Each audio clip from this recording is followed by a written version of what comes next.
This one. Senator Woko tells federal government to announce naira as the only legal tender in Nigeria. I'm hanging out with Adewale Adeoye. I greet you, sir. Good evening. And we're joined by Chris Kende Wando. Chris, I greet you too. Good evening. I salute you. Yeah, just to announce that Jide is unavoidably out of town. So the team is ready. I hope you are.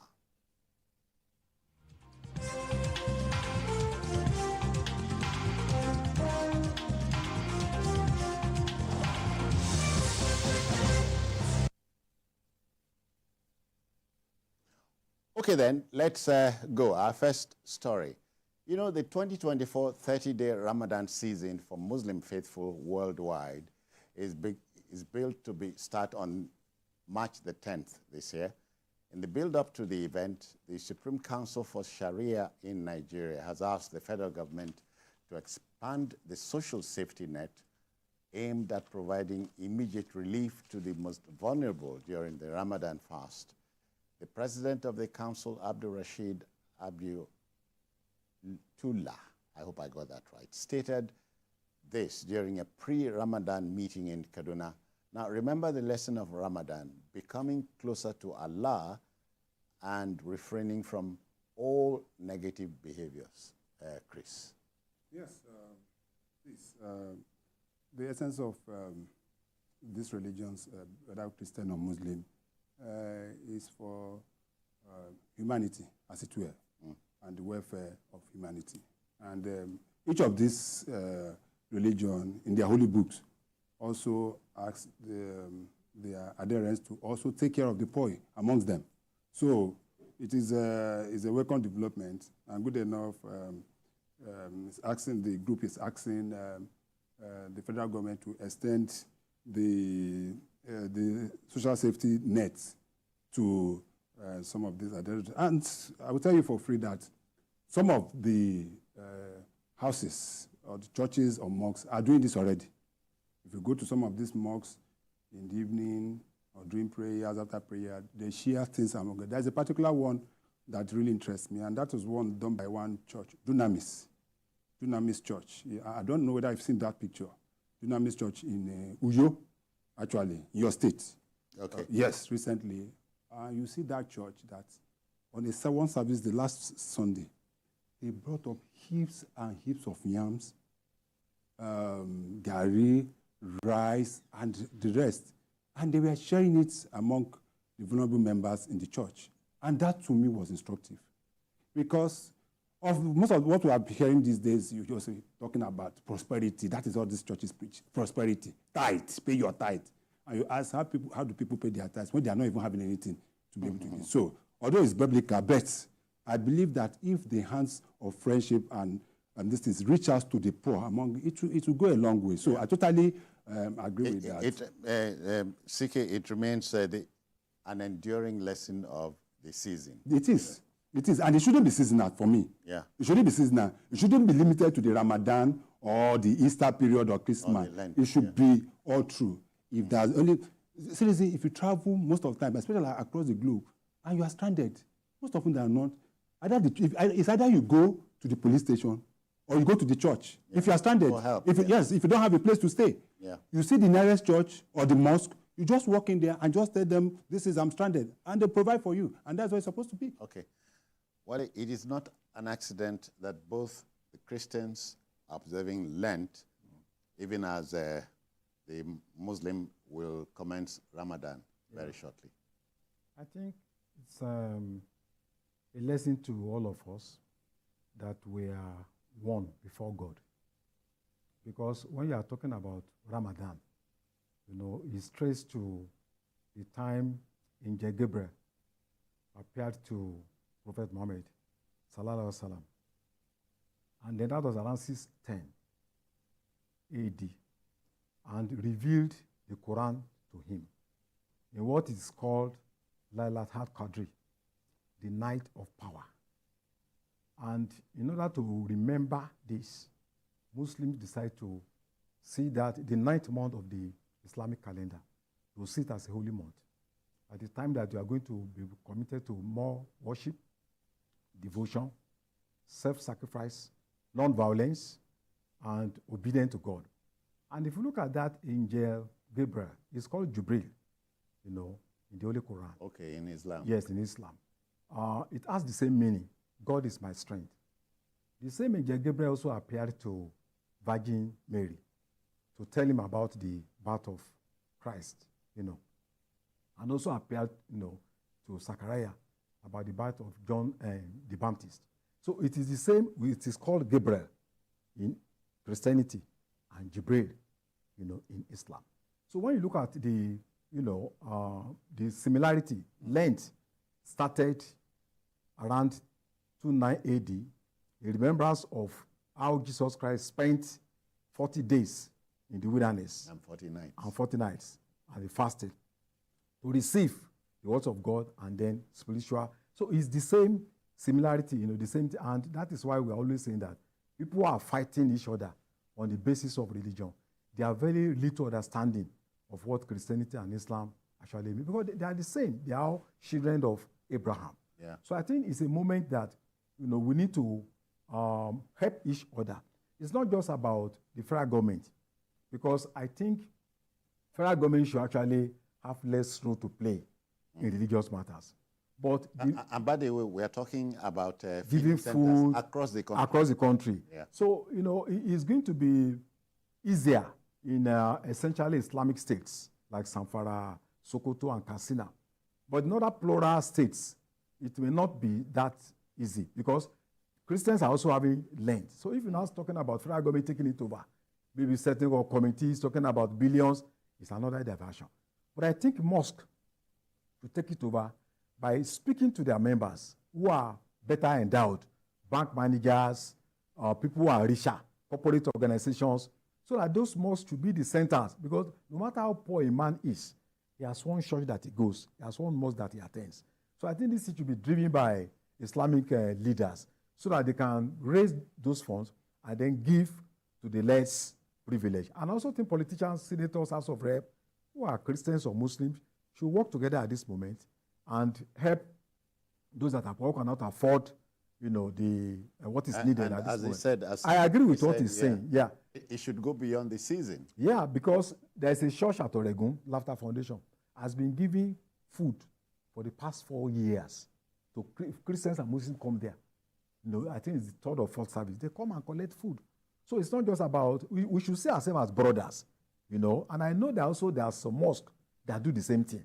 So we should work together, assist ourselves, see ourselves as one. Yeah. And this is a moment for us to remember that Christianity and Islam, it's just the polity that is different. But in terms of spirituality, we are one people before God. Chris, and for a country 200 plus million strong that prides itself on being religious, you expect most of the man-made problems in this country to be solved by man. Well, I've always said that ours is one of the most religious, quote unquote, nation in the world. But I continue to ask why corruption continues to strive, because on a Friday, you see Nigerians trooping to the mosque. On a Sunday, you see the number of, in fact, in Nigeria now, there are some buildings you go to. There are 3 levels of churches in one building. First, you know that, citizen. One, the down floor, one church is there. In the middle one, another church. That is how religious we are. But has that really reflected in the lives of the people? I don't think so. At times we can be more religious than the Pope, as they say. More Catholic than the Pope. But beyond that, I think, as I've said, it goes beyond even religion. Because we've been talking about, yes, Muslim and Christian, there are still some people that don't believe in Muslim, that don't believe in Christianity in Nigeria. There are some people that still believe in African traditional religion. Yeah, they are. If you go to remote villages, there are some people that don't go to church. But they believe in that Amadion or Shun, name them. And this thing. So I would take it beyond just religion. I also said that our people is a very, very trying period for Nigerians. If you can afford 3 square meals and you see your neighbor not being able to afford one, lend a helping hand. There are some people that go to bed without food in this country. Oh, yeah. And you just see somebody that some people finish eating, you see when you come to their dustbin and see the waste. Chris, you understand what I'm saying? Each time you are eating your meal, you are thinking about some folks somewhere. That is it. Who are not. You know what our parents used to tell us? That don't waste food, because there are some people that don't have anything to eat. They used to drum it into our ears in those days. If you try to wave, they just smack you. Say, do you know how much this food costs? Do you know there's some? You know, there's also this part we say when we are eating, some have food but cannot eat. Some have food but they can. You know, so here is a critical people, but have no food. This you understand it. So the fact remains that as far as we are concerned now, a lot of people are dying of hunger. So we don't just wait on government. We don't wait on say, be your brother's keeper. This is when you have to be your brother's keeper. Look out for your brothers who are also hungry. If you can be able to help, please kindly do. All right. So the message to the Muslim faithful is Allah is the greatest. If you worship him, worship him in spirit and in truth. No more to add. Okay, to our next story. You know, these are very tough and desperate times when ordinary people are prepared for extraordinary destiny. 3 people, a woman and 2 men, have been remanded at the Agoro Correctional Center by a federal high court sitting at Ibadan, Edo State, for their alleged involvement in the explosion which rocked the Bodija area of the state on January the 16th. Now, Justice E.U. Akpan ordered their remand on Wednesday after they pleaded not guilty to a 5-count charge leveled against them. Wale, these are crazy times. Well, this happened more than a month ago. I think it was January 16. And personally, I've been worried that when are we going to have justice? But at least for now, we are on our way to justice, but the journey is still far. People have been arrested. A woman, 63 years old. A boy is 20 years old. Another person, just 3 people. And I think it's a movement forward, but it's a slow movement. Because there are still so many issues tied around. Some people are talking about 5 people dead. Some are saying 13. But we know some 58 houses were destroyed. Yeah. And so many people were wounded. And we also know about an hotel manager that died of shock. And also people that lost their sense of their memory, you know. So it was a devastating, you know. And some sense of hearing. Yeah, sense of hearing. So there are still so many questions, you know. We have been told that there are other people at large. Who are these people? In other countries, when you say so, you are looking for people, you have their pictures. And then you send those pictures across the country. Yeah. And then you give a definition, their names, where they were born, who they are, their age, you know, will be put there and advertised for people to look for them so that they can assist state authorities. So we are wondering that, okay, who owns the company? Who are the directors of this company? The people that have been arrested, I guess, are they just pawns in the political chess game? Or they are the real masquerade behind the curtain? And then I think I personally feel that incident should have led to a lot of drastic paradigm shift in terms of urban and regional planning in Oyo State, even at the national level. Because are there so many other similar warehouses where weapons of death are kept? Is there a mass campaign across the state that, look, if you have any information about people keeping these things, come and report to the police? Yeah. Is there a search, you know, technical in one way or the other to locate if there are other, especially in mining communities? I know in Ekiti State, for instance, if you go to Ijero, mining is taking place there, and in some other places in Safara and all that. Do we have instances where people still keep this at home? Did they import these bombs? Are they entitled to importing weapons, military weapons? Who are those importers? Then when these explosives are being kept, we understand why they are going to the quarry. They are being escorted by security men. Who are these security men? Who may have known that these things were being kept? So I think they are taking them to court, but I think there are still so many issues You know, I personally was expecting that the Edo State House of Assembly will set up an inquiry. That's nothing to do with the court case. Do investigation, call for public hearing, so that people can bring information about if there are other similar. Then what are we doing about gas? You know, the possibility of gas explosion, which has taken place in Lagos, in Kano, and some other areas. Are we taking drastic measures? Are we learning from what has happened at Bodija to ensure that these things don't happen again? So it's a good step, but I think there are still so many rivers to cross. Okay. Chris, your mind, I'm sure, should readily go to the cantonment accident during the Obasanjo time. Yes. As avoidable as it was, it came and caused a lot of untold what might I call it, you know, in the land. Yes, it did. For me, first and foremost, I believe the security agencies dropped the ball because Intel totally failed us, or failed them, as it were. And I asked, what's the role of the DSS? What is the role of the Nigerian police? Well, to a large extent, the NIA, and possibly the civil defense. I've not touched the military. I'm not talking about Army, Navy, and the rest of them. These three ought to know or ought to have basic information on security of life and properties in the country. How come that we have explosives that much moving into residential houses? If you know Bodija, Bodija is not a local place. If you know Bodija, which I know you know very well, Bodija is in the heart of the town. And you are seeing people moving this thing and no security agents was able to do anything. Then you bring that to the state government, the government of your state. Sometimes you wonder if these things are deliberate. That is what I'm asking. No, somebody has dropped the ball and somebody has compromised. Because if they did not compromise, how come that out of these security agents I've mentioned, the DSS, the police, the civil defense, and even the NIA, I leave it at that four. How come that to none of these agencies, and that is what we've always been talking, there is a disconnect between the citizen and our security agencies. Because you won't tell me that people living around this don't know that something of such is happening. There are two basic elements. One, they have this information, but they can't pass it on to the security agencies because they feel that it could be traced back to them. And that becomes a problem. And it has happened time and time again.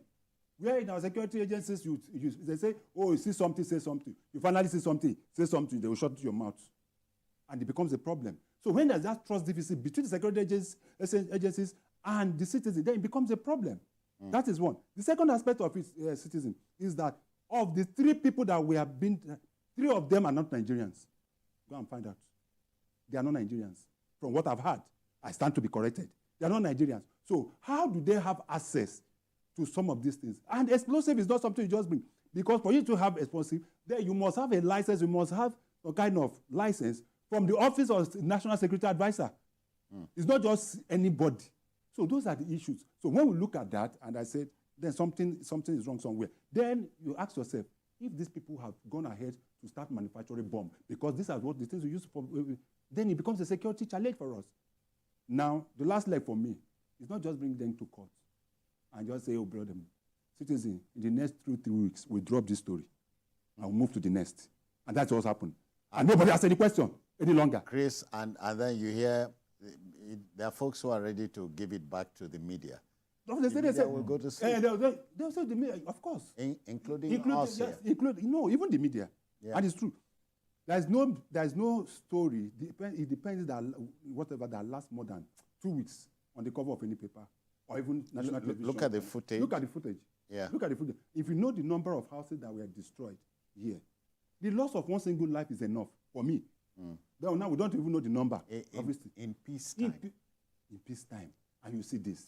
Then it's become a problem. I hope that this will not be the last that we hear of this. They will set up committees. This committee will bring in a report. They set up another committee to look at the report of the committees, and we continue to move as if nothing happened. Everybody has gone to sleep as if nothing happened until the next one. Okay. Wale, is it too late to make amends? Because after listening to him, painfully listening to him, I get the impression we're too far away from home. I think so. If you drive around all our cities, Ibadan and all that, you will still see people selling, you see people filling gases right, in places where, heavily populated areas. And you ask yourself, yes, they've taken them to Federal High Court. What is the state government doing? It's not just about going to court, because justice, like Justice Oputa said, is a three-way traffic. Yeah. Justice for the perpetrators of crime, justice for the society, and then justice for victims of crime. So now you've taken them to court. What about those whose homes, some have become homeless? What happened to them? Homes totally destroyed. Elderly men who are living on their retirement. And from what we are seeing, this can happen again and again. There was a fellow that was speaking on social media who was defending, what happened and all that. Nothing has happened to him. He's not even one of those who has been arrested now. And who owns that building? Who owns that building that was given to these people to hide these materials? So I think there are a lot of fundamental issues that you almost come to the conclusion that we hope that law is not just for some people. Yeah. It's not for certain people. Well, there's the law, there's the justice. Yeah. Our colleague here is also a lawyer. I hope he enjoys his passion. Okay, let's go to our next story. That our politicians have become Machiavellian is no more in doubt. That is, using whatever means necessary to gain power. The ruling All Progressives Congress, APC, had, after a duly conducted primary election, picked Senator Monday Okpabolo as its candidate for the 2024 Edo governorship election. In a sudden twist of fate, a member of the House of Representatives, Dennis Idahosa, has filed a suit at the Federal High Court, Abuja, challenging the decision of the APC. Desperation, I'm told, is like stealing from the mafia. You attract the wrong attention. Well scripted. I like the way it was scripted. And that's perfect. That's good. Yes, what is happening in Edo State, not just with APC, but even the PDP, is a sour taste in the mouth, as it were. And my problem with us is that Nigerian politicians don't learn. They don't have any sense of history. None. Absolutely none. The average Nigerian politician is so selfish, so self-centered, that he thinks only of himself. If the average Nigerian politician says, I love you, think twice. If average Nigerian politician say, Citizen Joe, good morning, don't answer. Leave the studio first, go outside and look. Yeah, but politicians get married. Yeah. And they say, I love you to the wife. Yeah, well, laws get stages now. You don't say that. Okay. Citizen Joe, you should know. Law get stage I'm now. not a politician. No, you're not. I didn't say you are, but Yeah, okay. That love where you talk now, make me. All right. Okay. But on a more serious note, now, you know that right from day one, there have been issues with the APC, sticking with the APC, that primary. There was one that was supervised by my governor, the governor of Imo State. You remember vividly, that was later cancelled. The one that was cancelled, he announced that Idahosa won that primary. And everybody cried and said, no, it's not possible. In fact, it was realized that even the person that announced, the governor did not have the right to make that announcement. That's what we heard, Then, everybody rushed, everybody was rushing to Abuja. And then those in Abuja said, no, wait a second. It was inconclusive. You know that word, that same word, that was invented by INEC. APC took it over. It was inconclusive. What they now decided was that, let's go back and conclude that. Then my governor dropped. He said, no, he was busy, according to him. Then his deputy, who is the governor of Cross River State, took over. And they had the finance. And at the end of it all, the senator was picked. But like Chinua Achebe's book, Things Fall Apart, the center couldn't hold. After that primary, everybody's laying claim to. So the final thing is that it will still end up in the courts. That is what I'm saying. Just like that of the PDP, where the deputy governor of Edo State, Philip Shuaibi, is also laying claim to being the authentic. In fact, he went as far as going to Abuja to collect his so-called certificate of return. And I heard, I don't I'm know, sure I don't know if this is true, that Edo State Deputy Governor, as we sit here, they have started...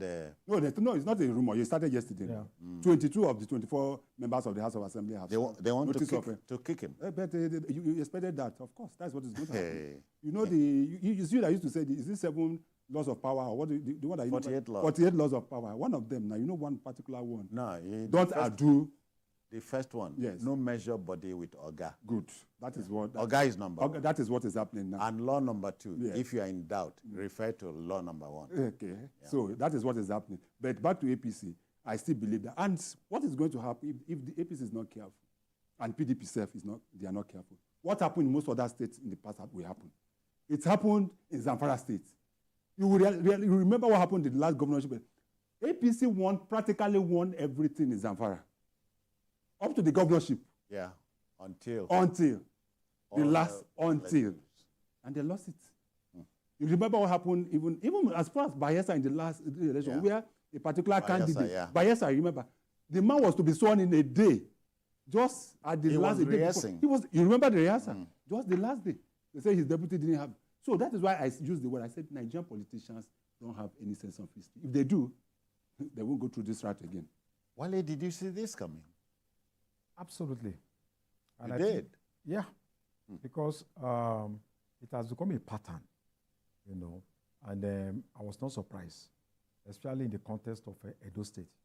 And if you look at the build-up to the primaries, you know, clearly there were different tendencies, you know, not driven by ideological clarity, but driven by egoism and, you know, personal interest, which is raised above the collective interest of Edo voters. So when the 3 candidates emerged in the first primary, February 17, I knew that some even held the primaries in private homes, certain individuals. I knew there was going to be a problem. And then a second one, which he participated. That means some level of consent, you know, to take part in that. It's natural that having won, unquote, the first primary, is expected to feel aggrieved and to prove a point that, you know, he will not keep quiet and all that. But I think you should realize that, first of all, as Nigerians, we should not discourage any attempt for by anybody to go to court, because it deepens democratic process. But on the other hand, it could also be a waste of judicial time, because I mean, you are beneficiaries. Most politicians are beneficiaries. It's the House of Rep, you know, beneficiary of the. Wale, are you not as appalled as I am that the ballot box cannot be allowed to determine the outcome of elections in my country? Yeah, that is the fundamental issue, because he's talking about you know, the primaries and all that, but we all know that what is going on now is that political parties just organize what they call primary to fulfill a semblance of legal obligation, and then also to fuel the illusion that there's a democratic process. But in reality, decisions have been taken up in issue in many before cases, going for primaries. In many cases, they know the outcome before. Of course, and this will and has continued to affect good governance, because when a man emerges based on the strength of an individual, that loyalty is no longer to the state, it is loyalty to individual. So constantly we keep on building strong individuals as against building strong institutions. Yeah. So when he collects his salary, wants to choose his cabinet, he defers to the man who has made him the king. He's not deferring to, you know, the choice of the people. So at the end of the day, it's not responsible to the voters. It's responsible for one cabal sitting down somewhere. So I think it's a slap, you know, on democracy in Nigeria. And at the end of the day, it's an ill wind that blows nobody anymore. Because it's going to create instability, which we are all going to, you know, suffer. Chris, in a 21st century world where almost everybody is going this is the electronic age, and you are wondering why my country, as big as she is still playing catch up. It's quite unfortunate, and it's quite unfortunate because this is a country we're blessed with both human and material resources. Now, have you heard this statement? God is blessing Nigeria, but is Nigeria blessing God? Big question. And you ask yourself, Citizen John, just about a week ago, there was a publication, Forbes. You know Forbes, the magazine. Okay. The Fortune made a publication of the 30 U.S. citizens, or 30 U.S. citizens under the age of 30. They are doing excellently well in U.S.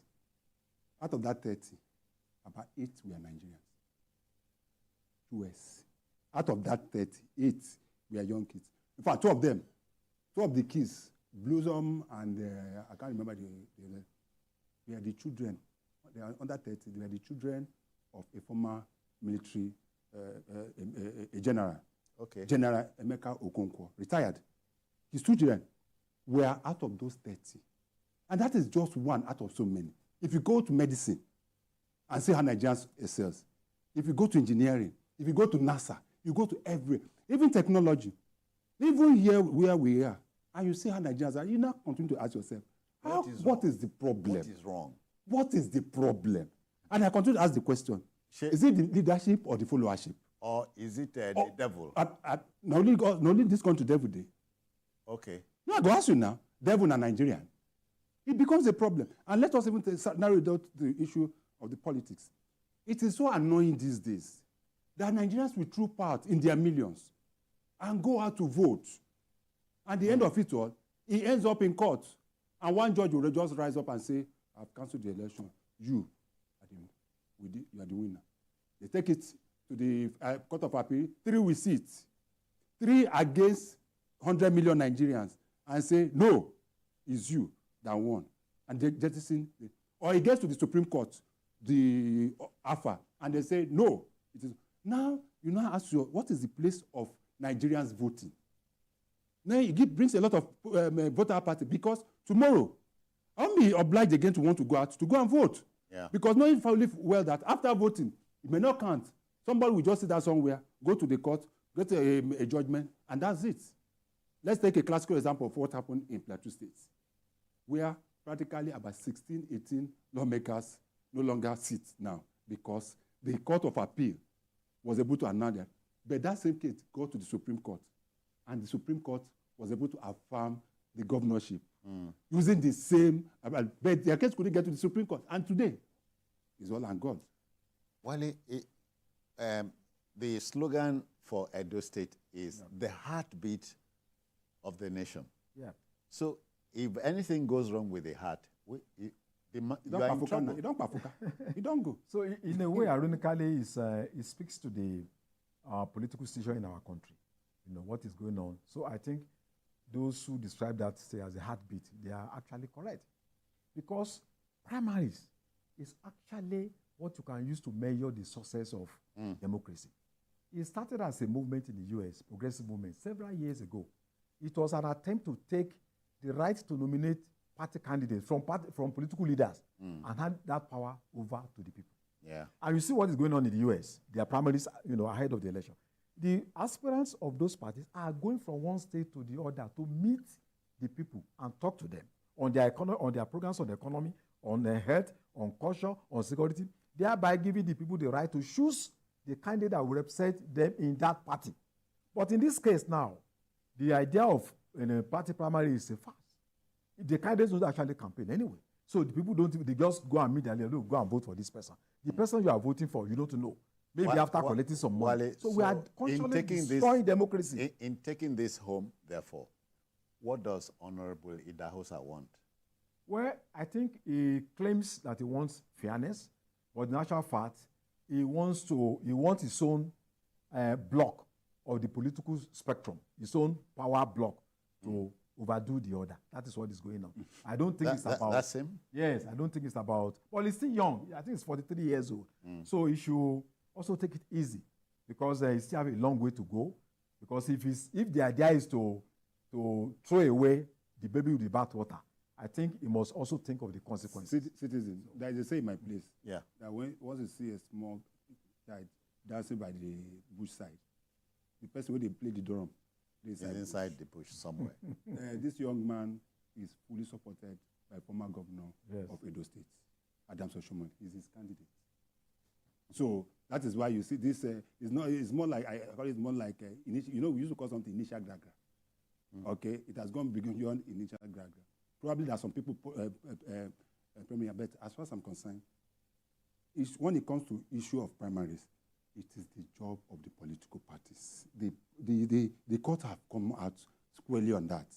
The only thing you can challenge is the process through which it went through. Yes, imagine. If the process was right, and went to them, there's nothing you can do. But he has the right to go to court. As I said, every aggrieved person has the right to. You can be. You don't know what will happen. Most Nigerian politicians always want to take that chance, that last chance. That's what they normally. That slogan. If you are aggrieved, go to court. I rest my case. Okay.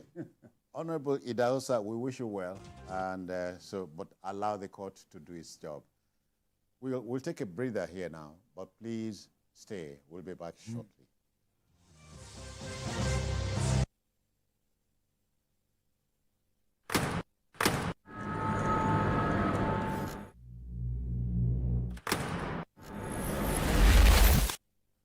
Voted as the best TV station of the year. TVC News breaks into the core of every event as they happen. Following all nationwide big and impactful stories. Without the news from every perspective, covering every human angle. I am Veronica, bringing you the news you would want to watch.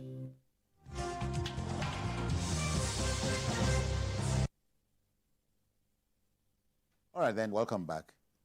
Our last story has to do with the almighty naira.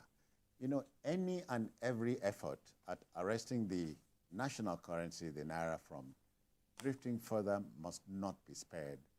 A member of the National Assembly, Senator Ned Nwoko, proposed a motion and bill before the Senate as they were out of the currency mess. The Delta-born lawmaker has called for the immediate prohibition of the use of foreign currencies in our shores. Recall that President Bola Tinubu had elected to float the foreign exchange to enable its value to be determined by market forces. But Senator Nwoko, a member of the 10th National Assembly, believes that making the naira the only legal tender would arrest its free fall. Debatable?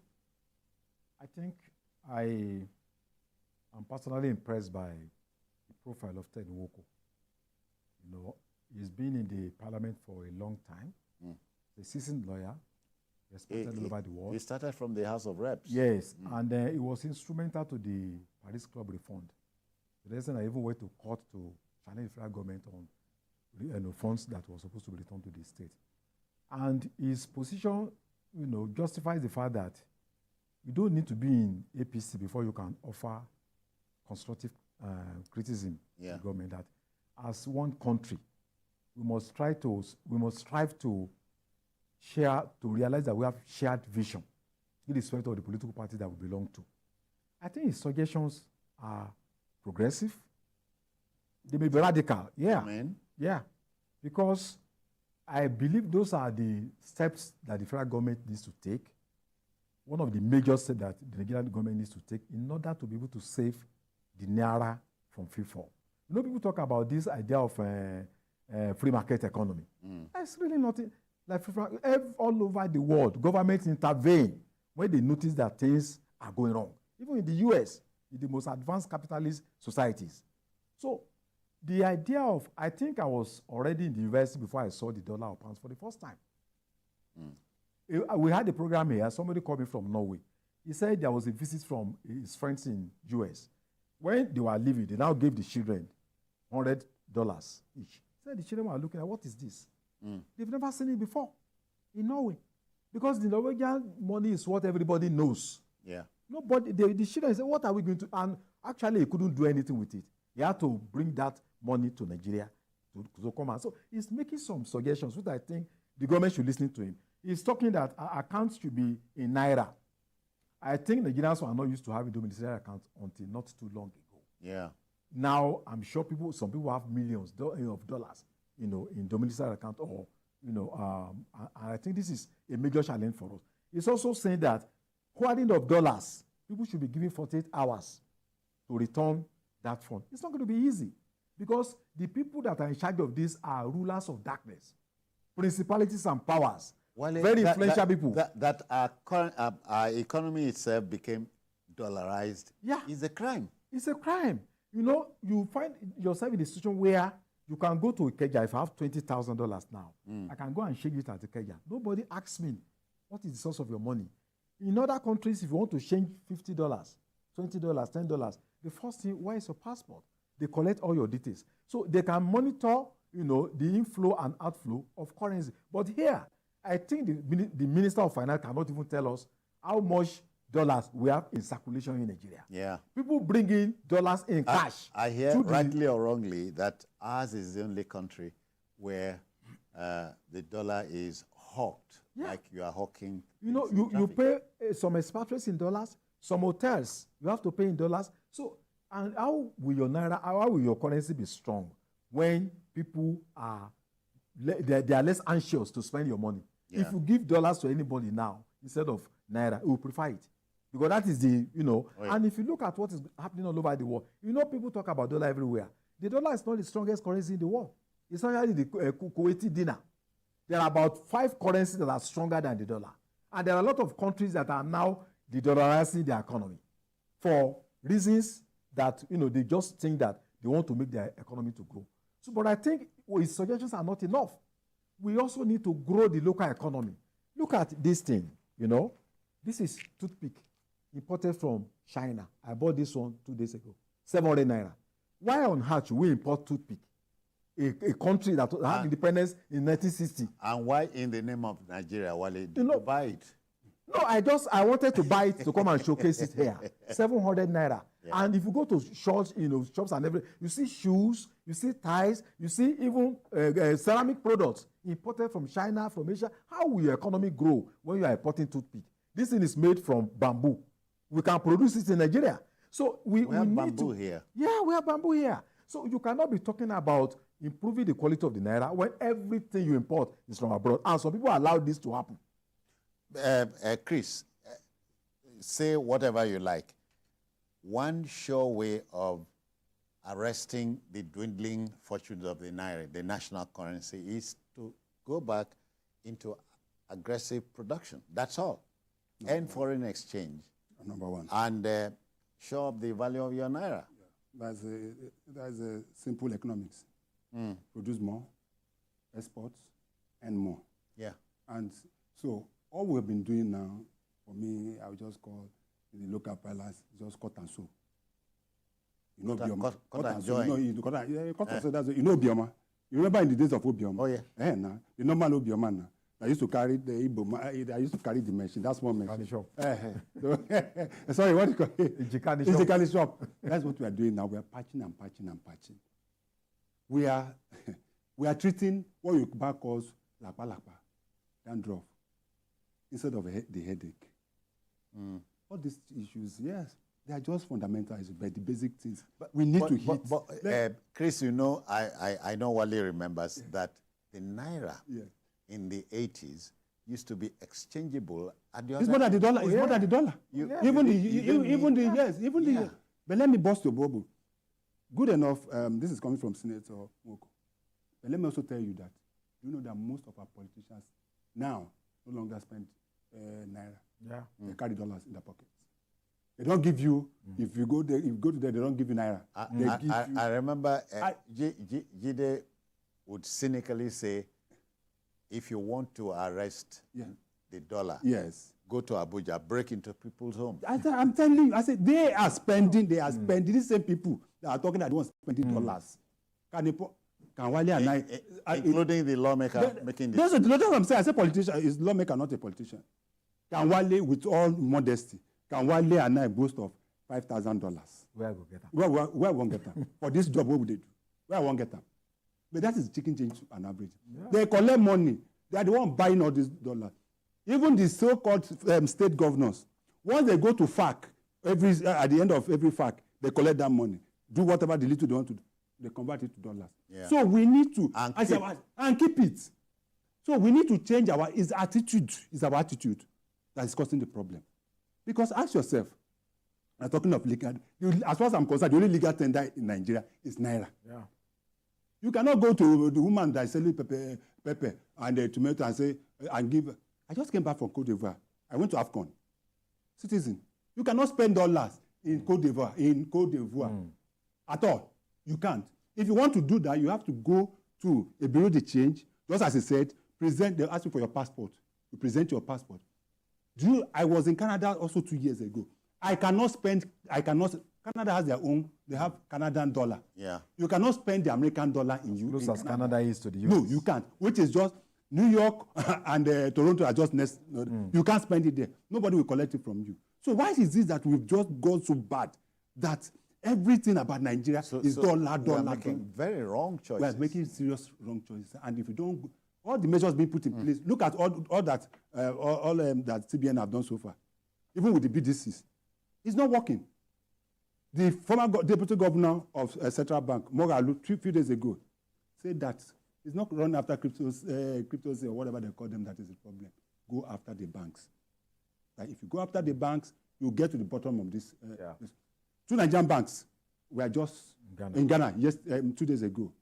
We are specifically stopped from participating in forex transactions. That goes trading. That goes to show that the problem is endemic. Until we be able to, and why that is why we call on President Bola Ahmed Tinubu, who has decided to take the bull by the horn by going all out and making whoever is behind this problem.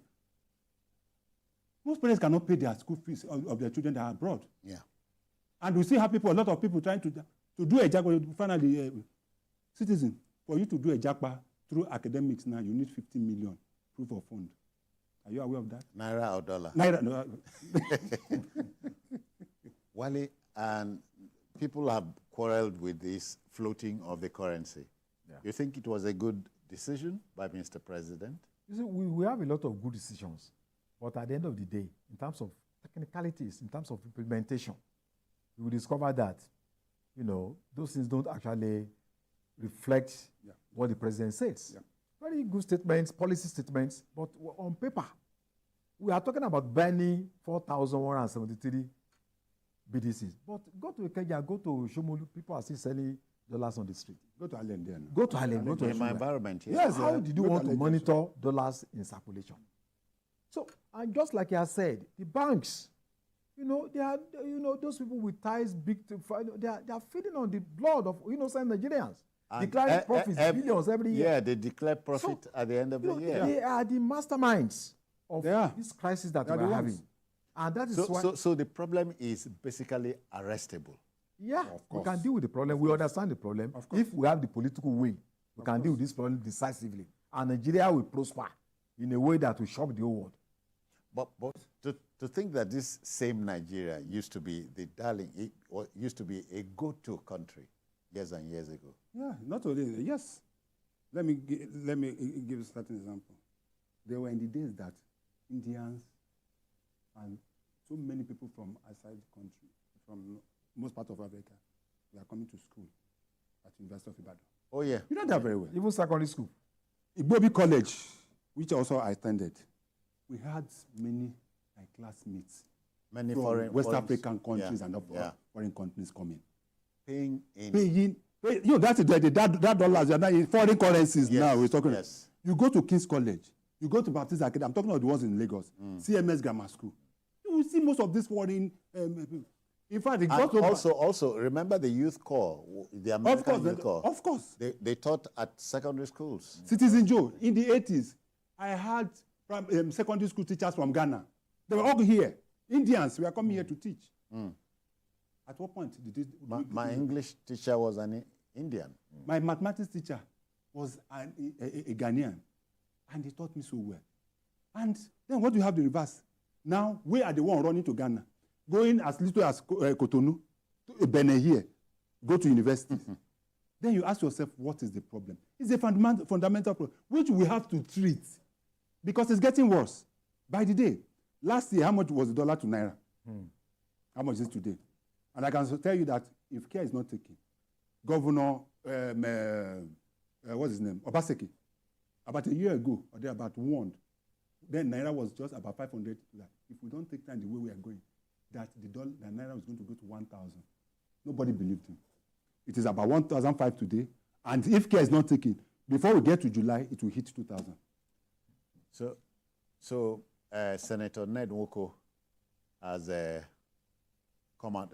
He's in the at the village square. Truly patriotic Nigerian. Somebody whose presence in that Senate is not just to go and warm the chair. It's an asset to Africa. It's an asset to Nigeria. No matter what political party he belongs to, the federal government should listen to him. And I think he also said about bringing back our foreign reserve, $40 billion. Why are you keeping it abroad? If there is a bureaucratic road, these funds could be seized. Other countries don't have foreign reserve. Italy, Greece, all of them. Bring this money home, invest the money. Why are you keeping it abroad? So I think the federal government should listen. If I happen to be close to the president, I would say, put this man in your economic team. So I think I'm impressed by his consistency over the years. These are the kind of leaders we should look up to. For me, it is, let us walk the talk. We've talked enough. Let us start putting into place what we need to do. And to be able to, because we cannot continue discussing this issue of dollar, as if there's nothing. I'm telling you, and nothing is being done about it. The CBN have done as much they can. The Minister of Finance have done as much he could under the circumstances. We've arrested people. The one is the Binance. Two executives of that organization we have been arrested and are still in detention. Now they're asking Nigerians to pull out their naira that they are pulling out of money. If that is going to solve the problem, well and good. We have to close our eyes and take certain tough decisions. But on the long run, we can go back there. Go back to producing goods. Production that is number one, of course. I said that is just it. They call it economics. Not just consuming those things, we must be prepared to also consume those items. If we have learners that came to Nigeria in 1953, why should people buy shoes, import shoes? Why should government officials import shoes? Immigration, customs, why can't they go to learners instead of bringing their shoes from abroad? Or Bata that came in 1932. And Wale, happily, there's good news coming from Chris's part of the country. Which is Abia. Electricity has come to Abia. And I hear Bath Naji says the target is to wake up the Aba SMEs. The SMEs. It's so good news. It can be done. It can be done. News. It can One be done. individual. If an individual can do it, what are we talking about? It can be done. All we just the southwest, southwest, southeast. You can't provide your railways. You can't provide your electricity. I will spend just 8 years in power, and today those milestones are there since 1999 or 1960. Compare with those 8 years. What Zik did. Look at UNN. How many universities have been built that can compare with UNN in the entire of Eastern Nigeria? The same thing with Ife. The same thing with ABU. And that is why within 8 years. So what are we talking about? This is a country that is struggling with light. I don't know how good. Anyway, we stay in the same as this when we talk about. Okay, I hear we must go. And gentlemen, we are still unashamedly importing refined palm oil. And only palm. Of all things. I said Gary said we are importing. Do you know that we're importing Gary from Cotonou and China now? Okay. I hear we must pack it all in. We keep on talking. We'll keep on talking. Not before thanking Wale Adeoye for your time. Thank you. And Chris Kehinde Wandu, many thanks for your time. Thank you very much for having me. So that will just. Oh, by the way, one of us, Tunde Abaton, is having his birthday today. Oh, yeah. Say, Congratulations. Congratulations. I don't know your age, but I know you are old enough to know how old you are. From this hangout, we wish you very well, very well. Okay, that's it on the program. If you missed any part of this show, join us at 11 later tonight for a repeat broadcast. Of course, on Sunday, we expand the field for you from 1:30 to 3:30. We are also on YouTube at youtube.com/TVC News Nigeria. I am Citizen Jones Hussein. Bye-bye now. Take care.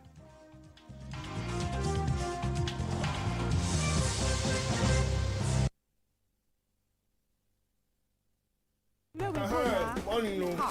Come. Now we are not the hurry go like say something they pursue now. Oga landlord, na Favor wey dey sick so. He dey hospital with Mama Favor. Favor get diphtheria. She dey. Shebi you dey carry her go take immunization. Oga landlord, I been never give her vaccination before. But since we born Favor, we never carry am go collect immunization before. Mama Favor na your friend. You know they tell her. I tell him. Even sef me and my husband follow you talk that time. You dey here when Joy, my sister, born. Every time he dey carry him pikin for immunization as he suppose. Even Joy follow collecting COVID vaccine that time. Now the health of our pikins them we dey talk for years. If them no collect their immunization, as it suppose be, now their health we dey put for danger. So you no go follow no road. If your pikin miss to collect any immunization, then go any health center to complete them. Make papa and mama them use that chance collect them COVID vaccine. Call 7722 for more information. The following is a paid presentation by ShopX TV. Today, there are many complex, boring, expensive, and useless exercise machines in the market. Or you pay over 400,000 naira a year for gym membership and never go. ShopX TV is proud to introduce Total Crunch Evolution, the compact, versatile fitness solution that is perfect for you. With Total Crunch, you get a complete fitness workout in one machine. Say goodbye to ineffective and complicated exercise machines. Now, you have the power to transform your fitness journey and get the body you have always wanted right in the comfort of your own home. Total Crunch is the efficient and effective way to build muscle, tone and tighten your legs, shape your back and pectorals, while strengthening your core and defining your abs. Now that's totally effective to get the body you want. With Total Crunch, your whole body works out at the same time. Only Total Crunch can put your whole body in motion as you burn calories and lose weight. Just one fitness routine a week will achieve serious results in 4 weeks. Total Crunch Evolution has enhanced the way I work out and the results I achieve. It's not just a fitness equipment, it's a life changer. This versatile, time-saving machine is perfect for anyone looking to lose weight or stay in shape. Trust me, this is a game changer you've been waiting for. With my busy schedule, finding time to work out and stay in shape has always been a challenge until I discovered the Total Crunch Evolution. It's a lifesaver.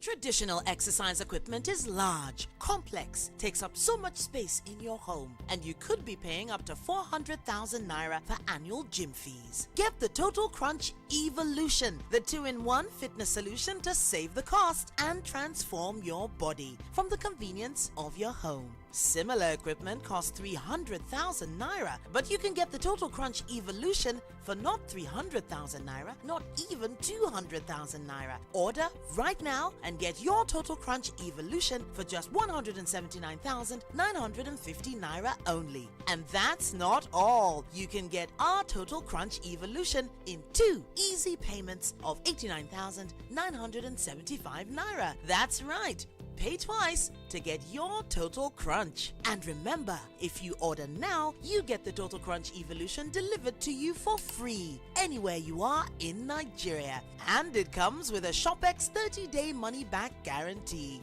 Call the number on your screen now or scan the code to place your order now. But hurry, limited stock available. The proceeding is a paid presentation brought to you by ShopX TV. At TVC News, wherever the big news story is happening, we're geared up to break it. TVC News, first with breaking news. Kano State, the commercial capital of northern Nigeria, is on the march to progress and innovation with Governor Abba Kabir Yusuf in the saddle. Be part of the vision that is transforming Kano State into a hub for economic growth and opportunities. Hear directly from the governor as he engages the people, listens to their concerns, and shares his vision for a brighter future. Explore the developmental projects embarked upon by his administration to change lives, from infrastructure, healthcare, education to tourism. Watch the rich history of the culture and tradition of Kano and savor the vibrant spirit that unites the center of commerce on Kano Spotlight.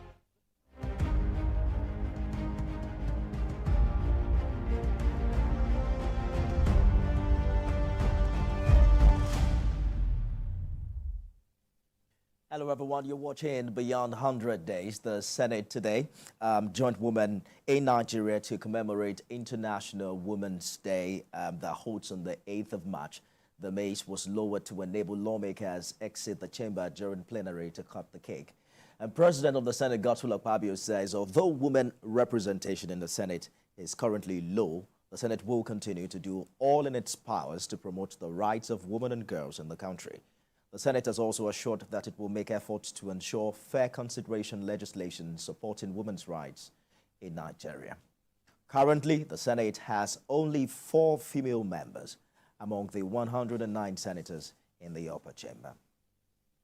Elsewhere, the governor of Ekiti State, Abiodun Oyebanji, has described the late state chairman of the All Progressives Congress, Paul Omotosho, as a straightforward man who never compromises the truth and honesty in his political dealings. He said this when he led political leaders in the state on a condolence visit to his residence in Imesi, Ekiti.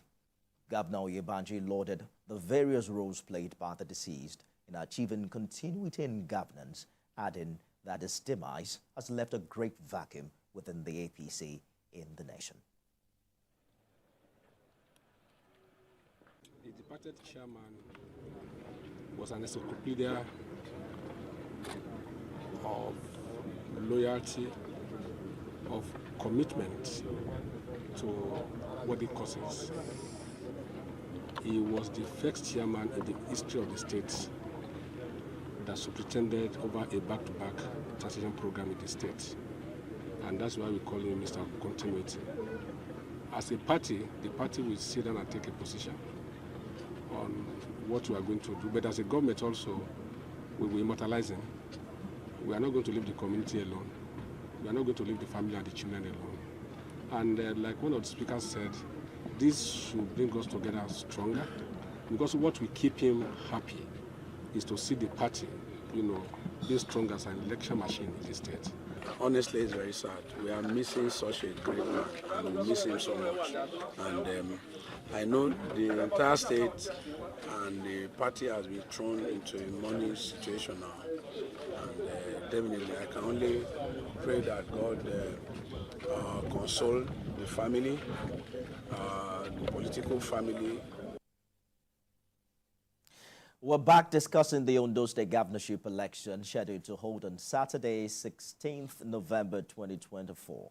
The party primaries will hold according to INEC timetable between the 6th and 27th of April this year, while the submission of the list of nominated candidates via the online portal will start at 9 a.m. on 29th April 2024 and close by 6 p.m.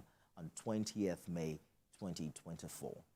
Over 13 aspirants in the ruling APC in the state are jostling for the one seat, including the incumbent governor, Lucky Ayedatiwa. One of them is the former chairman of the Ondo State Oil Producing Area Development Commission, SOPADEC, and a former member of the Ondo State House of Assembly. Honorable Olugbenga Idema joins me now on the program from our Abuja studio. Thank you for joining us on the program this evening. Hello, good evening. Good evening, Honorable. Very interesting developments leading up to the primaries in April. You and other Akeredolu loyalties have made your intent known to run for the governorship election. Let's begin with why you think there hasn't been some sort of consensus on who the former governor endorsed to succeed him. Thank you so much. And let me appreciate this organization giving me this opportunity to talk to our people in Ondo State. But I also wish to seek this opportunity to also be able to commiserate with the widow and the family of late Akeredolu. I also thank those people who stood by us during our moment of grief in Ondo State, the Southwest governors and all the rest. We pray that such a thing will never happen in our climb in Jesus' name. So now, before Akeredolu died, 3 of us, I would say, were probably within the Akeredolu fold. The current governor, the former commissioner for finance, and myself. I do not know what late Akeredolu, each one of them, but I also know what he told me. If I tell you that he said I should also succeed him, it will be tagged as if I'm also, because it was not written down. He never wrote a will. But I remember there was a day the largest leaders went to him, and I have witnesses. And after we spoke, he said, you Elijah should go and put your house together. One of you will succeed me. And of all the persons that are canvassing for votes interest today, I am the only one of them. We have witnesses in that meeting who are leaders of party, who are government officials from Elijah local government. So since I have that, and before he died in February when he came back from Germany, I also had the opportunity of going to the government house to tell him about my desire to run. And I knew what he told me. So, but again, it is God that makes people to get power. It is God that enthrones. So I am very sure that God has anointed me to be the next governor of Edo State.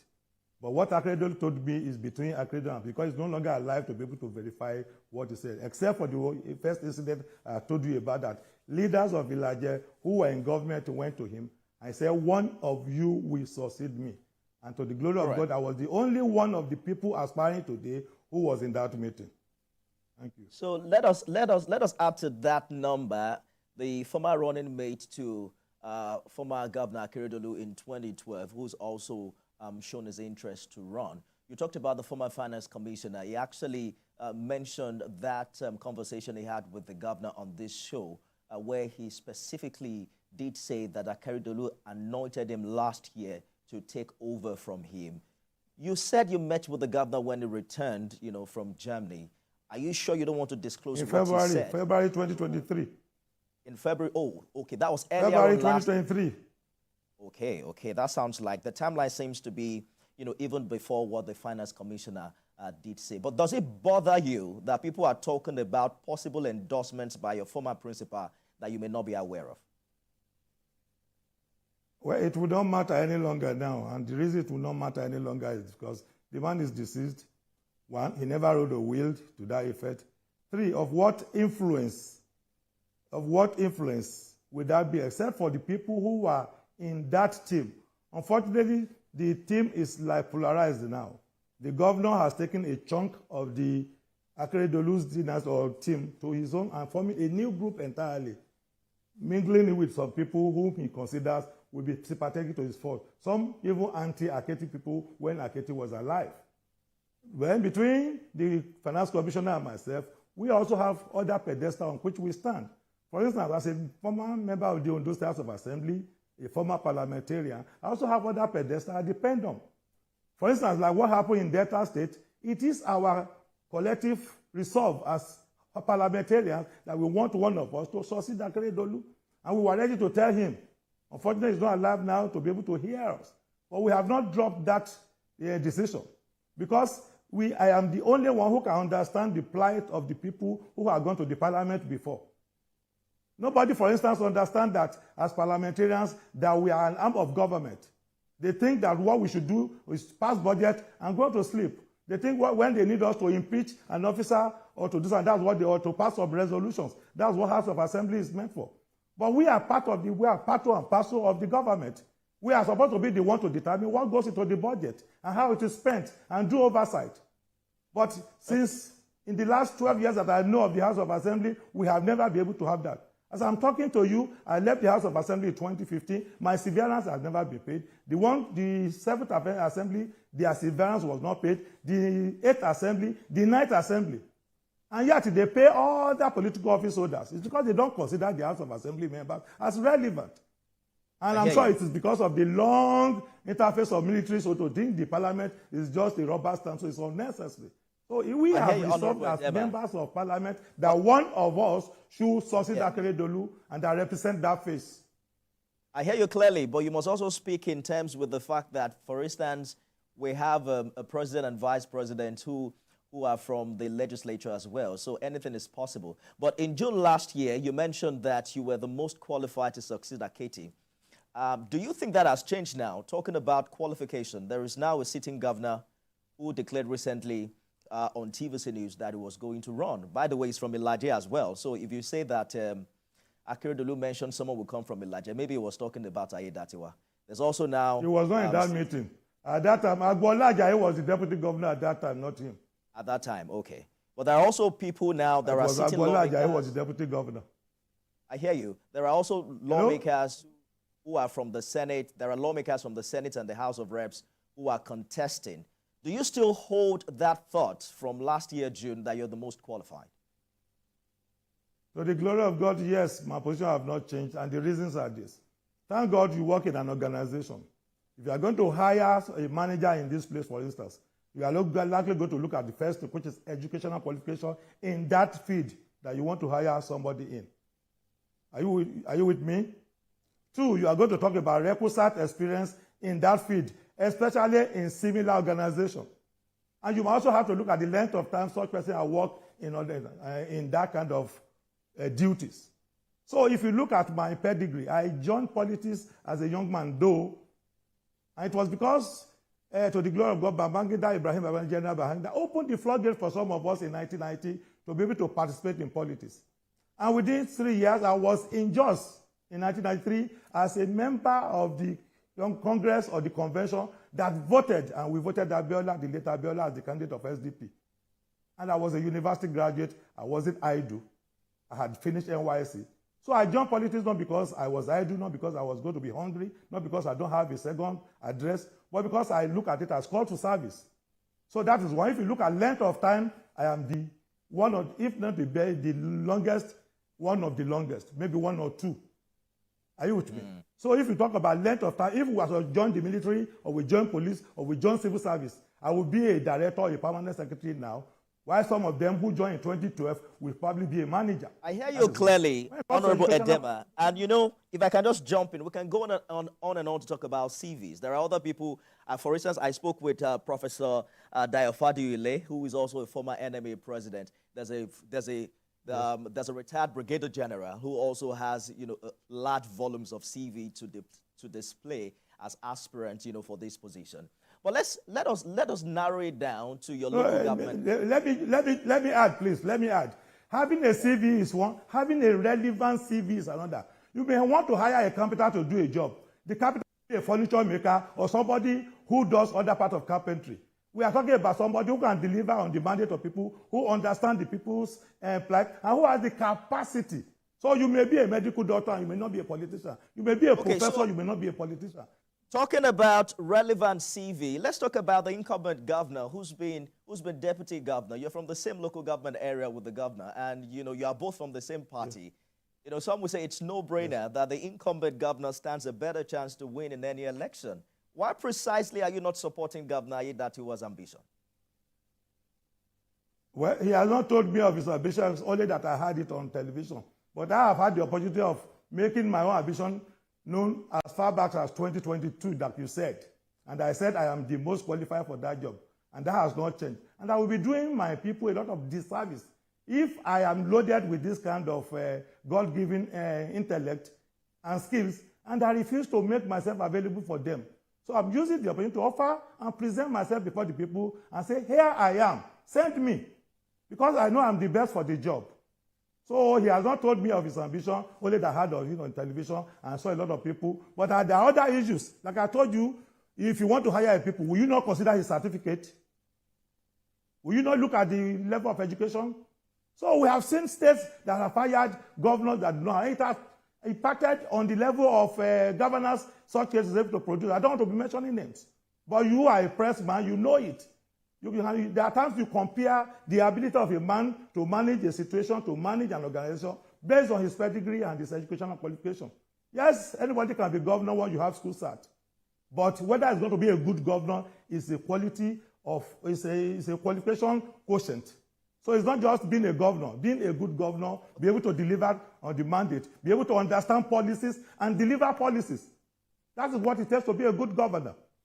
You have mentioned twice now that the governor hasn't informed you of his ambition. Are you saying there's a possibility that if he calls you privately and, talk to you, it's possible he can convince you otherwise? It's already late now because I did not push myself. There are people who are sponsoring me. There are people who have put their trust in my ability to win. And already, as I'm talking to you, there are people who want to be commissioners. There are people who are putting money in this enterprise. There are people. So how do I tell them that I'm no longer interested? It's because they believe in my ability. They believe in me. And they think that once I become the governor, there will be a change of direction. The trajectory for Ondo State will change because we will cease to be a civil service state to an industrial state, because I exhibited it before when I was in Osopadek. My first microfinance bank was installed by us. Big Global Resources Limited was established. Hello? Did you say there are people who already want to be commissioner if you become governor? There are people who are following me because they also have ambitions, ancillary ambitions. It's natural. Some people are following me now because, oh, if he wins, I can be deputy governor. Some people are following me because, oh, if he wins, I can be, or when he wins, I can be commissioners. I can be deputy governor. I can be chairman of board. It's an executive position that has the ability to also extend to 2,000 or more people. So why would they not have an interest in my aspiration? Just as some people are also going to other aspirants to endorse them because they also have aspirations which they think they will get when that fellow wins. So I hear you. I hear you, Honorable. People are putting money. That is very clear. Let us try to, get in as many questions for you as possible because, we're short of time here. I don't know if you followed that Bola Ilori's conversation with the president and the governor. It trended online last week when the president visited Owo. And it was about what really transpired when they were talking. There's a picture of Bola Ilori, President Tinubu, and the Ondo State governor. Are you concerned about some reports that the governor may have gotten the blessing of Mr. President? Far from it, my brother, far from it. Mr. Bola Ilori has the right to his opinion. He has the right to determine who. In 2016, for instance, he was supporting Olusola Oke. When Olusola Oke did not win, he fizzled out with this team again. So if he surfaces currently, it will not matter. But as to the position of Mr. President, I'm sure the president is an astute politician. If he's going to be involved, he will invite all the party leaders and aspirants. And we tell them. For instance, when we had the problem in Ondo State in November, December, about whether somebody should be acting governor or deputy governor or as the case may be, he invited the leaders of the party in Ondo State and he told them what to do and he gave them mandates. And the mandates were follows. So I'm so confident that if the president is going to be involved to the extent of endorsing a particular candidate, he's going to invite the leadership of the party and the aspirants to also hear them out. So I don't think the president will act just like that without hearing from us. So the primary election is scheduled for April. Are you saying that you wouldn't support the governor if he emerges winner at the primaries in April? One, I'm not in this race because it's an Olympics. I'm in this race because I want to win. And I think I'll win. That is one. Two, the party leadership is supreme. So nobody can run this battle or say, I want to win by myself. So if the processes are in place and the process shows that, oh, I am not going to win, I will let you know. But from what I have seen, from the avalanche of support that I enjoy at home and the goodwill that I have even outside Ondo State, I believe that I'm the next candidate of the party and the next governor. But God forbid, if the party says this is the position we are going to, who am I about by the decision of the party? Nobody is greater than the party, and I'm not one of them too. So you're here now. Let's talk about a few things that your detractors have been saying. You were a former Osopadek chairman. How do you respond to those allegations that Osopadek, under your leadership, was a conduit pipe for siphoning funds and to fund the pet projects of the wife of the former governor? Thank you so much. I've spoken about this for, let me say, the opt-in time. But let me also clear the certain issues. One, Osopadek was not a conduit pipe for the pet project of the wife of the former governor when I was the chairman of Osopadek. Let me identify one project that I supported the First Lady to pursue. We call it the BEMORE project, B-E-M-O-R-E. What is BEMORE about? BEMORE is about developing the girl child and giving them skills and making them to have self-confidence. Are you with me? Hello? Oh, yes, I am. Honorable, please go ahead. So I can hear you clearly. What we are doing is that as Osopadek, we have budgets for scholarship. We give scholarship to our students who are in tertiary institutions. In that budget, like I said, giving money, promoting girls' child for BMO project. It's also part of our scholarship program. And all the beneficiaries of this project are from Ibadan and Edo local government, which was my mandate area. Yes, the cost of each of those people was about 200,000 naira per person for the program. It was a summer boot program. And in it, they will be given a laptop, the cost of laptop. They were given uniforms. They were housed in hostel. They were given skills in embroidery, in catering, in all sorts of things. In any case, she was trying to develop a total girl or a total woman. So why would my people not be able to participate if their parents could not afford it?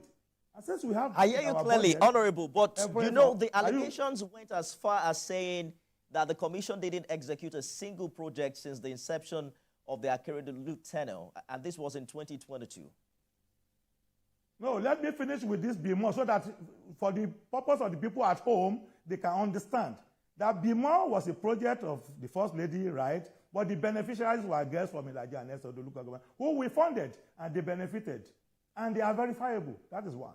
Then as to whether I did or did not do anything during my period as chairman of Osobadek, when I got there in 2017, when I reported, they were owing 2040 scholarship and bursary, which was supposed to pay to our students in tertiary institutions. We started to pay it again, and I paid every year because it's an annual thing in our budget. And since our budget was an annual budget, we paid until I left the place. And I still believe that the current chairman or the leadership is still paid. That is one. Right. Two, I told you about my interest in investment. You see, sometimes a lot of people don't know that creating wealth is what it means to drive away poverty in the land. And I believe that the only way to drive away poverty is to create wealth. And how do we create wealth? Investment. So we floated the microfinance bank. It's there today. It's sitting on its own. It's regulated by central bank. Right. It's capitalized to more than 200 million naira that the central bank requires a microfinance bank to be. We have the Custodial Global Resources Limited. We have over 400 hectares of land in Edo State. Directly opposite Akure Airport, there's a community there called OC. Go and find out there. We have 50 hectares of land, and we are developing there. That's the way I think that we can drive away poverty from the land. Okay. Beyond that, I hear you clearly, Honorable. Physical infrastructure. We are running out of the 2 million liter, the 2 million gallon water projects at Aboto. We completed it, and by the time I left, water was flowing in the Bokoda and all the villages around there. So who said I didn't do anything? I think you already established enough points, and then the people of Ondo can, you have put the facts out there to confirm whether or not these projects were done. But we have to go now. You are a journalist. Go ahead and verify. I'm mentioning names and location and time. So they are verifiable. I hear you clearly, and I'm not disagreeing with you, right? I'm just saying the people are also watching. It will take time for me to go to Ondo. I'm saying people put them on telephone and let them challenge me. Confirm if those things are right or not. But you are close to the former governor, right? And his wife has been very vocal lately about those she considers the enemies of the late governor. She recently called out his late husband's niece for supporting the Aiyedatiwa administration. Are you bothered by this type of development and the impact it would have on Ekiti's legacies? I can't see have any negative effect on Ekiti. It's a domestic affair between the Akeredolu family people. I'm sure she probably was disappointed because the girl bears Akeredolu. She probably knew what Akeredolu did in his lifetime for that girl. So if you saw the girl as a treacherous person or a serpent, as she called her, it is because there is a basis for the man that, okay, should it be you, Brutus, that will do this to me? So it's a domestic affair between the Akeredolu family as far as I'm concerned. It has nothing to do with the Akeredolu legacies in governance. Thank you. All right, talk to us about what you think, would happen to the intra-party issues that were witnessed within your party, particularly ahead of this election. Is this something you think can be resolved, where you consider the friction that exists between the incumbent governor and some other stakeholders? Sir, I've been in politics, like I told you, since 1990. In SDP and ROC days, winner takes all. You contest, you assemble your delegates, and the election is said, and you pick. But I know over time, I've also learned to realize that after each election, there's always a reconciliation process. It's no longer a winner takes. That's why you see, in some cases, somebody wins as governor. By the time he's going to pick his deputy, he could even be one of the people that he contested against. That is one. Two, for those who desire to have positions under him, because it's also not left for the person who emerges as the candidate of the party to do. It's the leadership of the party who will assemble everybody.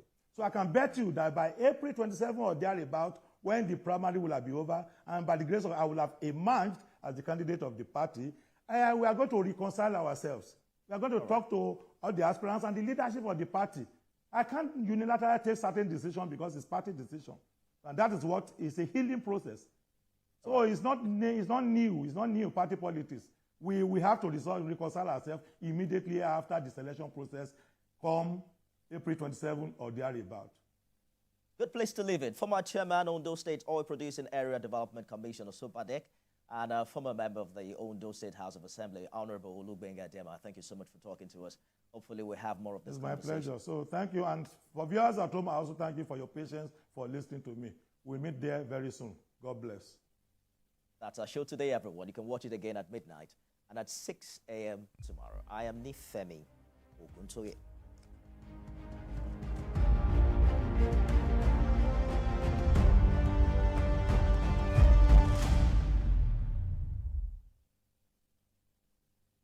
The following is a paid presentation by ShopX TV. Today, there are many complex, boring, expensive, and useless exercise machines in the market. Or you pay over 400,000 naira a year for gym membership and never go. ShopX TV is proud to introduce Total Crunch Evolution, the compact, versatile fitness solution that is perfect for you. With Total Crunch, you get a complete fitness workout in one machine.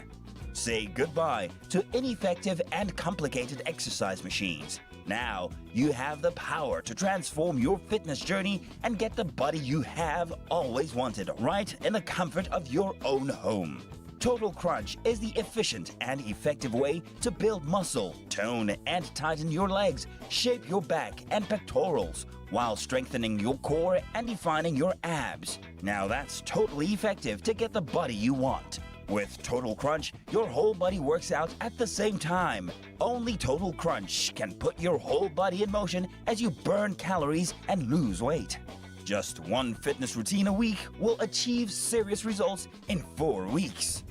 Total Crunch Evolution has enhanced the way I work out and the results I achieve.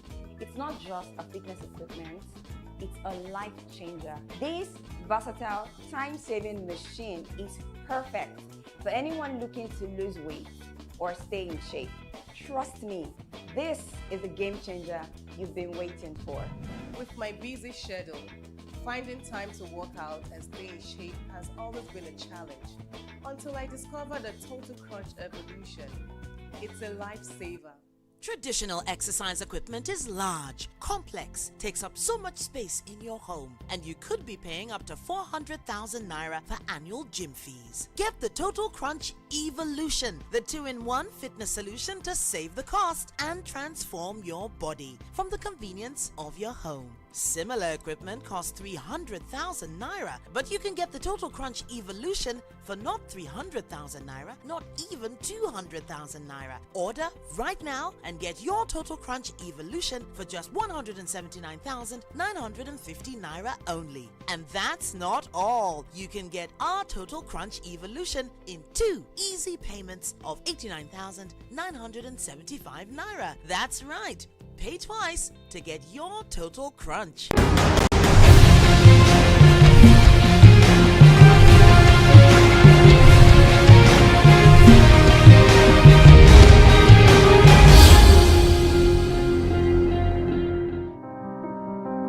A new day beckons, and life behind the walls of the Ikoyi Medium Custodial Center is gradually returning to normal. Although inmates are kept under strict surveillance, they're striving to change the narrative every day. Perhaps when they make it out, they will be able to live a new life. But the memory of an incident still lingers in and around the facility. Let's take you back to the 22nd of October 2020, when the Ikoyi Custodial Center was the scene of an attempted jailbreak. While a lot of people may have forgotten all that happened in October 2020, for some families, the scars are too big to heal. What most people remember or talk about is the controversial Lekki tollgate incident and days of protest. 48 hours after a prison break in Edo State, there was pandemonium at the Ikoyi Custodial facility where an unspecified number of inmates attempted to break out.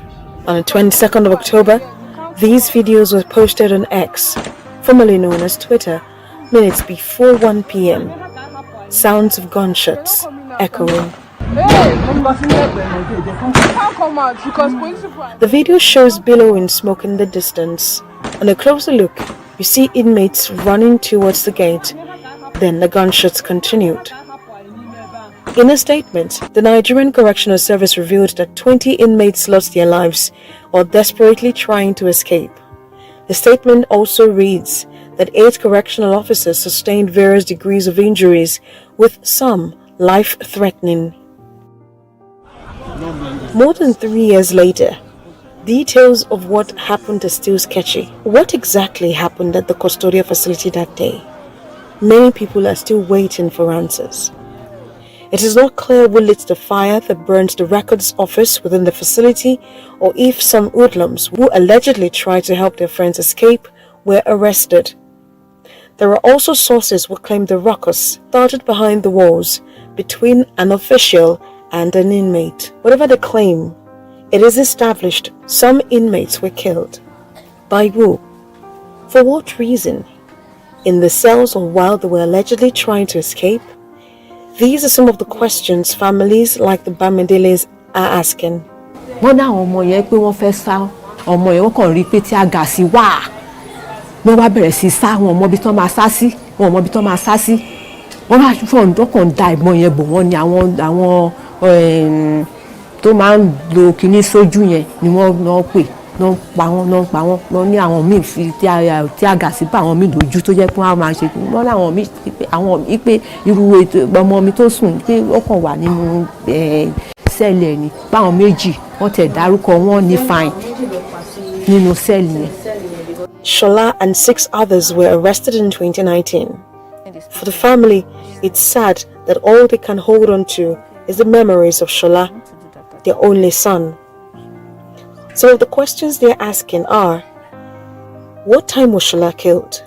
Was it during the purported jailbreak or hours after security operatives quelled the disturbance? Why is it taking more than 3 years to wrap up the coroner's inquest? An inmate cut down in his prime. Till his death in 2020, Shola was awaiting trial for an alleged robbery case. His lawyers believe the police mistook him for another criminal with a similar name. What happened was he works at a gas station, and of course you know how the police just go unless they are normal raid, and then they arrested him. Of course, he said they arrested 2 of them on that day. Some were able to pay the 50,000 naira. He didn't have 50,000 because he graduated. It's only school holder who just came to look for greener pasture. Where would they have gotten 50,000 naira to bribe anybody? But I know that we're not going to let go until we get justice for Shola. You know, he's a Nigerian, and the country told him to protect his life. The worst part is the fact that he even died while in government custody. Because in custody, prison custody is a place where you just go and kill somebody. The last time they heard the voice of Shola was in the afternoon of the 20th of October. From some of the inmates who were opportune to have been at the scene, who saw how the whole thing happened. According to them, there was no jailbreak. According to them, nobody was shot because if there was a jailbreak, then people should have been shot at the back while running away. But most of the people that died were shot right in that, face, in the front, So that gave us cause to worry. This Bukola recalls what could be the final moments of Shola. Come out, oh yeah, kill, don't press it.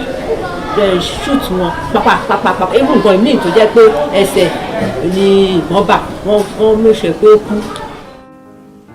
Every time she goes to court, the wounds and grief of losing her only son is refreshed.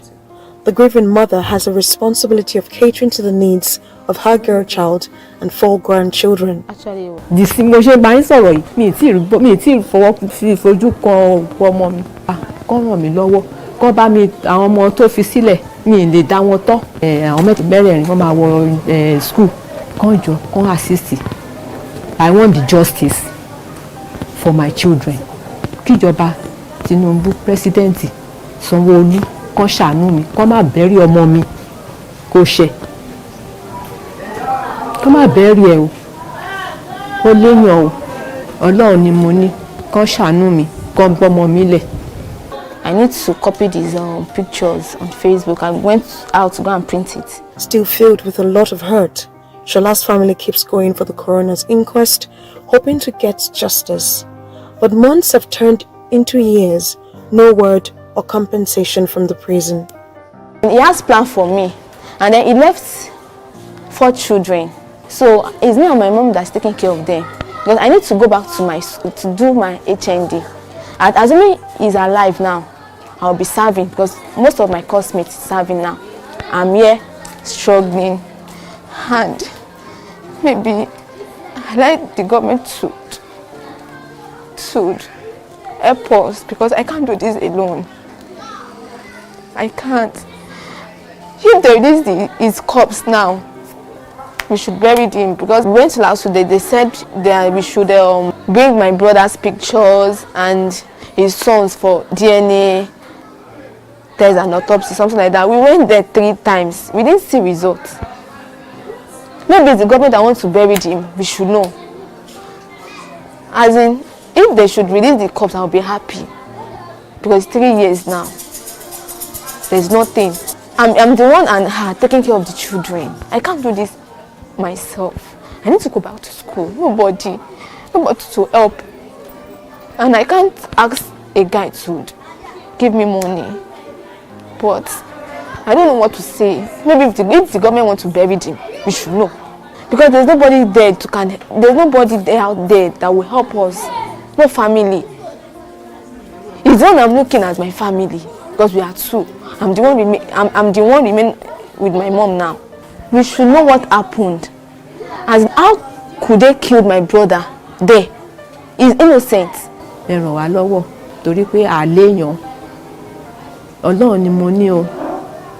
While seeking justice at the court of law, the family is asking for the corpse of their son, an untainted autopsy report, and full compensation over the alleged homicide.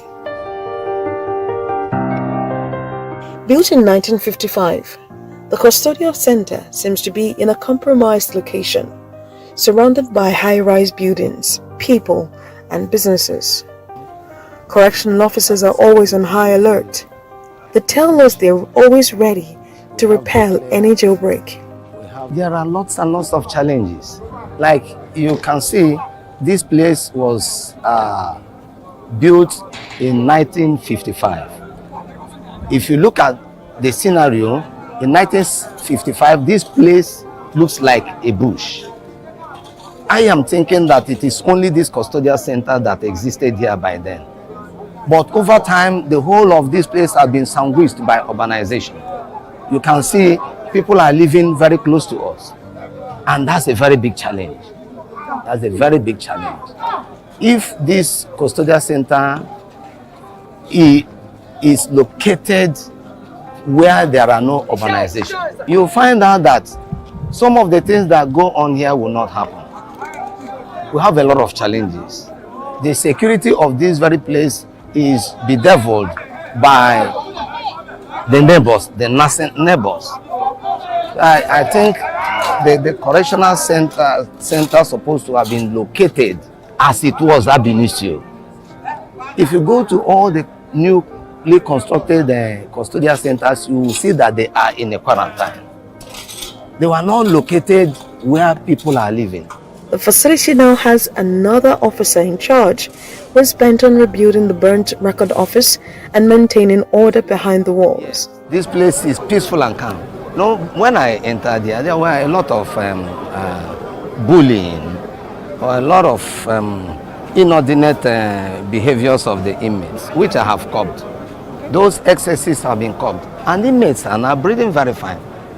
So the peace that they so much desired has been restored. That's why you hear them hailing me, man of peace, man of peace. Okay, it is not an ordinary accolade. Something must precipitate such a name. I have the passion, I have the milk of human kindness for people who are less privileged. So I looked at it, how can I fit in and do my humanitarian service? So when I heard of the Nigerian prison service, I looked at it, it will afford me the ease to impact on people. That's why I joined. And I joined from the scratch. And by the grace of God, this service has so much transformed me. Like you asked me that I have the guts to be here for 27 years. Why wouldn't I? All these things I've projected to you, the Open University, the secondary school, the workshops, psychology, where we train people for leadership. We have, you see, one of our discharged inmates, how proficient he has acquired music. He has composed and released so many songs. So all these things give me greater joy. 3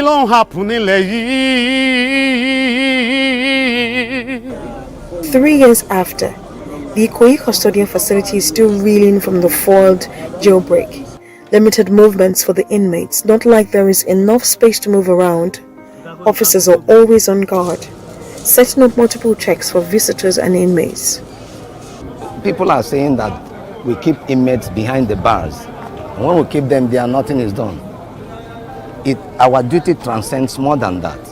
Like I've always said, our function here is to obey court order. Inmates come in by the order of the court. We don't just keep them like that. If you keep them like that, the whole of this place will crumble overnight.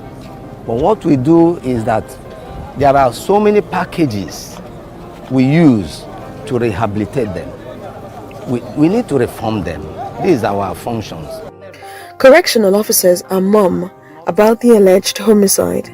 The only response we got so far was a reference to a statement in 2022.